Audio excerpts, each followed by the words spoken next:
Salam damai, Shalom.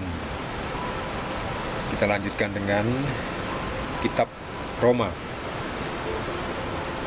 bab 1 dengan judul perikop Paulus ingin ke Roma.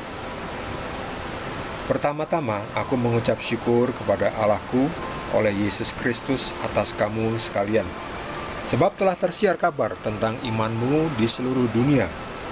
Karena Allah yang kulayani dengan segenap hatiku dalam pemberitaan Injil anaknya adalah saksiku, bahwa dalam doaku aku selalu mengingat kamu.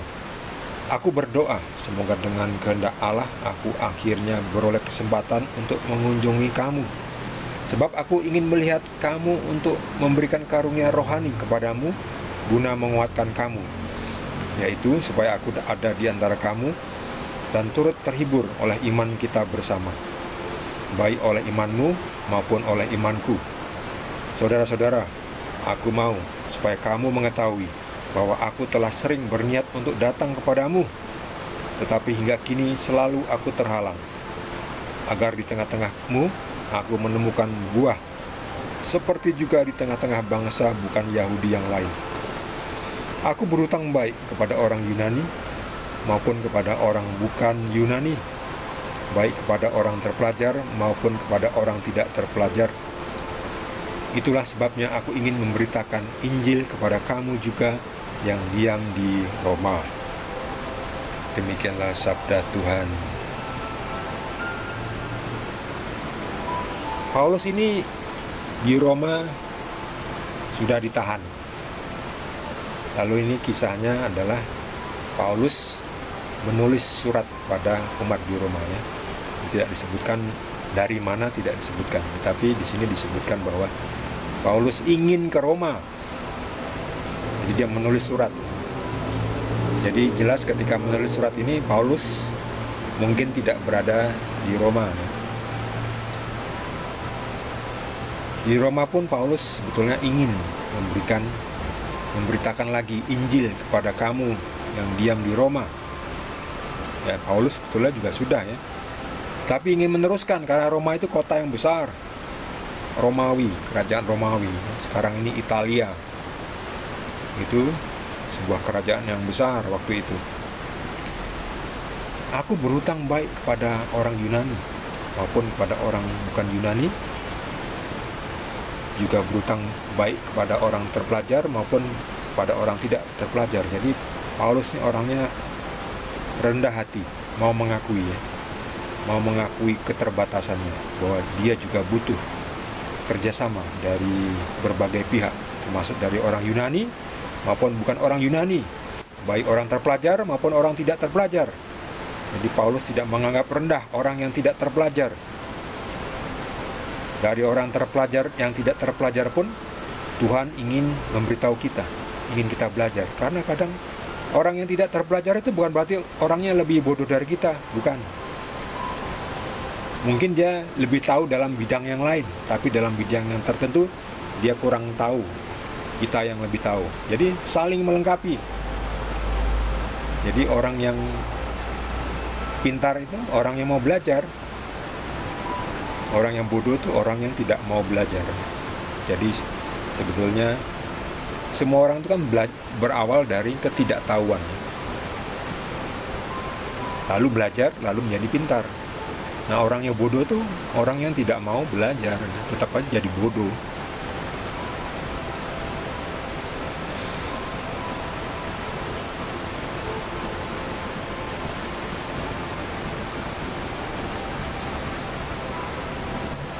Di sini Paulus mengatakan, aku ingin melihat kamu untuk memberikan karunia rohani kepadamu. Karunia rohani seperti apa? Yaitu iman, ya. Paulus ini mendapatkan karunia iman, ya. Ingin berbagi iman, berbagi keyakinan yang baik, ya. Ada juga keyakinan yang salah, ya. Paulus ini memiliki keyakinan yang benar, yaitu kebenaran yang dari Tuhan. Tuhan kan hanya satu, ya, Tuhan Yesus, itu yang benar. Makanya Tuhan Yesus mengatakan, akulah jalan, akulah kebenaran, akulah hidup. Akulah jalan, kebenaran, dan hidup. Kebenaran yang datang dari Tuhan Yesus. Tidak ada yang datang kepada Bapa kecuali datang melalui Tuhan Yesus. Sebab Bapa dan Yesus adalah satu. Siapa sudah melihat Yesus, sudah melihat Bapa. Itu ada tertulis. Siapa sudah melihat Aku, sudah melihat Bapa. Yesus mengatakan itu. Itu Yesus sendiri yang mengatakan. Siapa sudah melihat Aku, sudah melihat Bapa. Jadi sebetulnya Bapa tuh ya Yesus, tetapi dalam arti Tuhan manusia. Ya, Tuhan yang menjadi manusia, bukan berarti di surga kosong. Wah, kalau gitu di surga kosong. Sebab Bapa sudah menjadi Yesus. Bukan seperti itu. Tuhan itu ada di mana-mana. Jangan kita pakai otak kita yang terbatas. Bagi kita, kalau kita sudah berada di satu tempat, kita tidak bisa berada di tempat lain. Yaitu kita, manusia. Tapi tidak halnya dengan Tuhan. Tuhan bisa berada di mana-mana. Sebab kalau tidak, itu namanya bukan Tuhan yang Maha Kuasa. Tuhan yang Maha ada di mana-mana. Tuhan yang Maha Esa.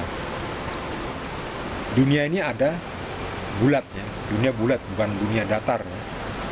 Dulu ya bumi dikatakan datar. Sekarang kan bumi orang sudah tahu bumi bulat.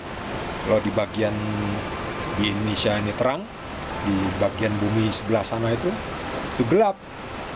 Karena matahari hanya di satu tempat ya. Bumi berputar pada porosnya dan mengitari matahari juga ya. Nah, kalau kita di Indonesia ini sedang melek, yang bekerja, sementara di bagian sana, di belahan bumi sana, di Amerika Latin gelap, mereka sedang tidur. Apakah di Amerika Latin sana tidak ada Tuhan? Karena mereka semua sedang tidur. Tidak. Mungkin di sebelah bumi bagian sana mereka sedang berdoa. Kita di sini juga sedang berdoa. Nah, Tuhan kok bisa mendengarkan doa di mana-mana? Ya karena Tuhan ada di mana-mana.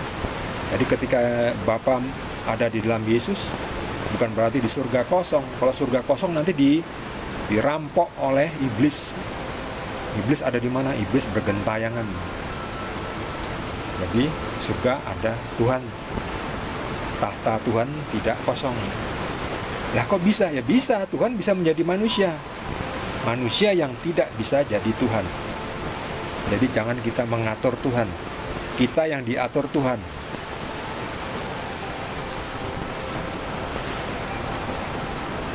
Bagi saudara yang mendapatkan tambahan pencerahan dari Tuhan Yesus, boleh juga berbagi dengan kita semua. Bagi yang belum subscribe, jangan lupa di subscribe dan juga di like. Kita akan lanjutkan dengan perikop berikutnya, masih dari kitab Roma. Terima kasih.